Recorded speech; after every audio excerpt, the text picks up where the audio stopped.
From MTN News, this is Montana This Morning. I'll tell you about the historic significance of this old Catholic church in Butte and the restoration work it needs. And in Bozeman, HRDC is counting the number of homeless people in the community. Find out what the group is dealing with the growing problem coming up. Good Wednesday morning on this snowy Wednesday morning. It's winter's back. Winter's back, and it came back with force. With a vengeance for sure. Just reading some of the snow reports that are out there. Somebody commenting, I hope you taught your car Braille, because you can't see anything. Yeah. I will say it was hard to see this morning coming into work. And it's a mixture of snow and fog, and that's our main concerns this morning, along with that snow and ice that's piling up. Yeah, visibility is not great. Ideal temperature for heavy snow, and we're seeing it this morning. Most of our temperatures near the freezing mark or below. The heaviest snow is really focused through about noon, 1 o'clock, and then we'll see some spotty snow showers through the afternoon. We are going to see some accumulation throughout the day. You can see this morning it is definitely coming down in Bozeman. We have the lighter snow in Butte, but it is still slick, and we're getting a lot of accident reports coming into the Storm Tracker Weather Center. I'm going to talk more in depth about your forecast coming up in just a few minutes. Alrighty, thank you, Matt. We have an update now in the case of a man who was accused of driving the car that struck and killed 22-year-old Lisa Grewell. Grewell, as you may remember, was killed on I-90 near Three Forks last month by a car that was being driven the wrong way. According to police reports, the driver of the car is a 23-year-old man, but has not yet been identified. We spoke with the Montana Highway Patrol Sergeant Jay Nelson, who tells us that the agency has received toxicology reports on the driver and are hoping to wrap up the investigation and then hand it over to the Gallatin County Attorney by the end of the week. MTN also has learned that the driver, who was hospitalized in Billings after the crash, is now out of the hospital. And another wrong-way driver was arrested heading eastbound down I-90 in the westbound lanes, this time near Manhattan. Manhattan police received 5 separate 911 calls last Saturday and were able to track down 34-year-old Amikar Ketchy and pull him over safely near mile marker 283. Ketchy failed sobriety tests and proceeded to blow a .170 in his preliminary breath test. Ketchy was also charged with 4 counts of criminal endangerment. Gallatin County Sheriff Dan Springer says that the county is still in the process of ordering signs for the interstate off-ramps to try to prevent people from entering the interstate going down the wrong way. He says that it could take another 8 to 10 weeks for those signs to come in, depending on stock and availability.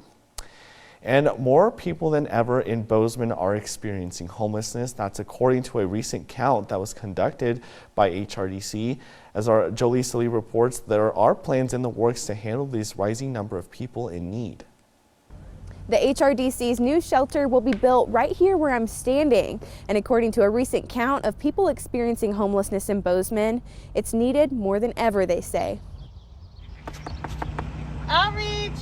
You know, on one hand, we're really excited when we're able to finish up the point in time count because it does take a lot of effort. But on the other hand, we're counting people who are unhoused.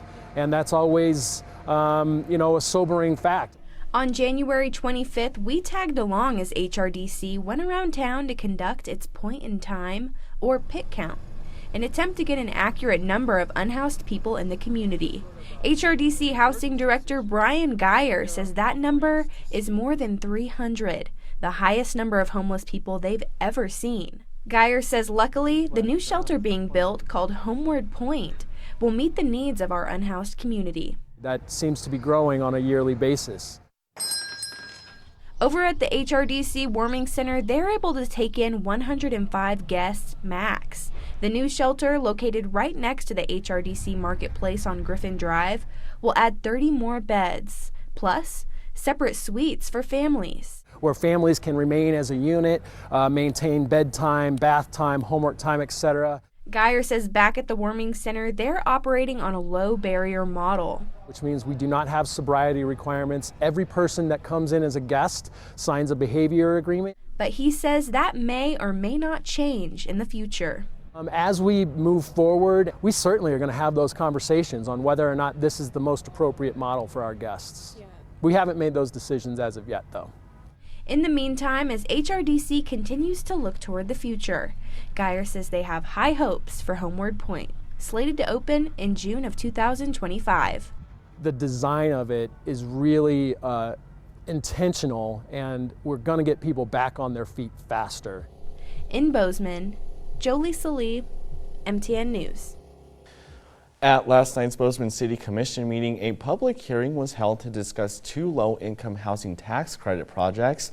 A slideshow was presented to the City Commission to explain the 2 proposed projects. These would include the Midtown Aspen Apartments that would include 46 rent or income restricted units, and the Aspen 8 residences that would contain 155 of those same units. The proposed projects would be located both on North 7th and North 8th Avenues. As a part of the larger application process for low-income housing tax credits, there must be an opportunity for public comment.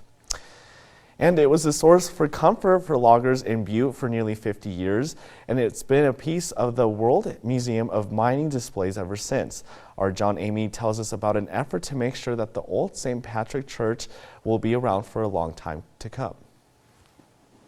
This old church used to serve a rural logging community of Browns Gulch, northwest of Butte. It now sits here at the World Museum of Mining, but it needs some major restoration if they want to continue to preserve this important piece of Butte history. But we're trying to keep all of the original wood that we can and keep it, as it stands and as it stood over 100 years ago. The St. Patrick's Church first opened in Brown Gulch in 1922 and served as a church and schoolroom for about 80 households made up of mainly immigrants from Eastern Europe. There was a large population of Catholics coming to the area, immigration, and so the churches were popping up, and Bishop Carroll from the Diocese of Helena thought it was important to make sure that those people had a place of worship. Over the decades, the population of Browns Gulch dropped and the church closed. Wanting to preserve the building, a group moved it to the World Museum of Mining, where it has remained on exhibit since 1976. Completely volunteer project bringing it here.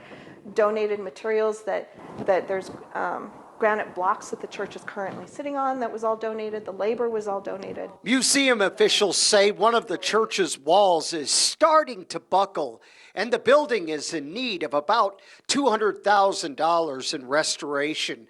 This will include pouring a new foundation so the church can remain here for another 100 years.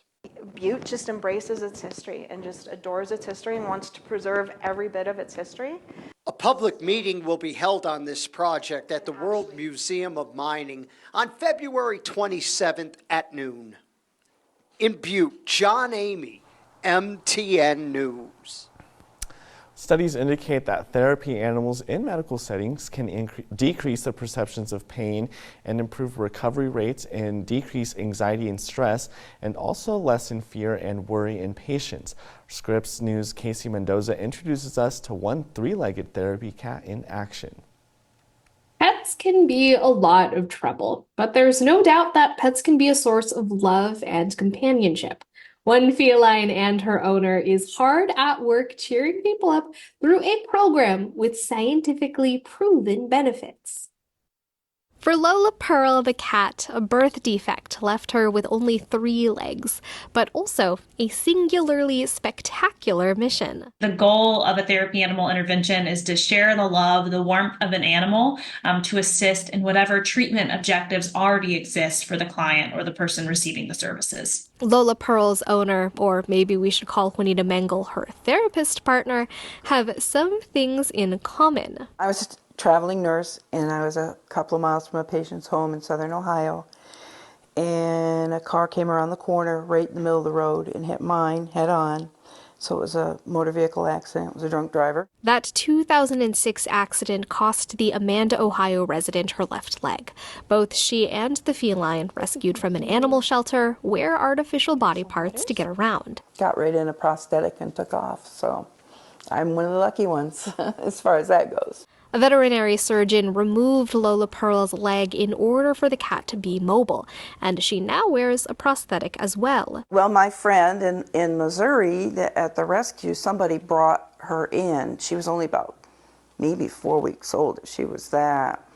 And her back legs were all twisted and from a birth defect. Today, the duo is one of some 200 therapy cat teams registered through a group called Pet Partners. The nonprofit based in Washington state arranges visits to hospitals, nursing homes, and schools to aid in therapy. It's a really rewarding experience. You know, I get just as much out of it as the people that I visit. Pet Partners cites studies indicating therapy animals in medical settings can help patients with pain, recovery, and stress. At a recent limb loss support group meeting near Dayton, the Associated Press captured Mengel as she pushed Lola Pearl around in a stroller, bringing smiles to everyone all around. Oh, she says, "You're hired, Dina." Pet Partners registers 9 different species as therapy animals, from rats to llamas. For Juanita Mengel, the match with Lola Pearl was, shall we say, perfect. They find you, you don't find them. Lola kind of found me. Casey Mendoza, Scripps News. All right, time for us to take a quick break. Matt has your full forecast after the commercials. We'll take a quick look at headlines, and it's time to start thinking about pothole season. I'm John Matarese. It's pothole season, and if you're not careful, you could end up with a bill of $1,000 or more in damages. What to watch for? Tonight.